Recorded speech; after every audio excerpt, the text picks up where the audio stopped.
Is it really possible to make climate change a priority when there's so many other issues to address? Absolutely. It's a necessity, and you have to tie those things together wherever possible. It's not only, we know as mayors, you don't have a choice to choose between tackling racial justice, economic opportunity, climate justice. You have to do all the above at the same time.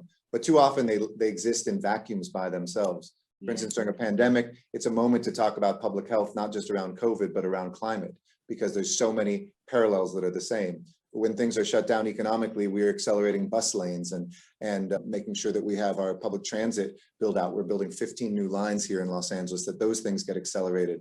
When we look at police violence and racial justice and alternatives to bring a badge to bear on every social ill that we have, those sorts of things have to go hand in hand with the idea of the same communities that receive the negative end of police brutality or the economic disinvestment are the same places that are breathing the dirtiest air and that have, oil wells in their backyard here in Los Angeles. So absolutely, you have to do them together. You have to do them always, and you have to do each one of them.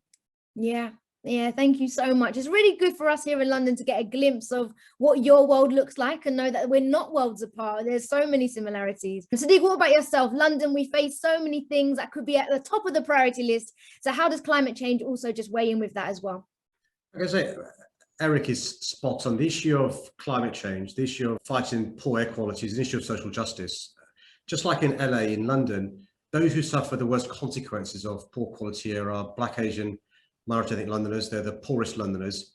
And I think, I hate to use the word opportunity when it comes to a global pandemic, but I think there's an opportunity in relation to our recovery from this global pandemic to have a green recovery and a socially just recovery. And I think this argument where to fight climate change, you've got to choose between that and our economy is a false choice. I think it's possible to fight climate change, improve the quality of it at the same time as a green recovery and ensuring that the new jobs go to those communities who have previously missed out. And I think when you look at the figures at Swazi in London, those who have, I'm afraid, children with the stunted lungs, the adults with a whole host of health issues from asthma, heart disease to cancer, I'm afraid they happen to be Black Londoners and poorer Londoners. So if you believe in social justice, if you believe in equality, you've got to believe in fighting climate change.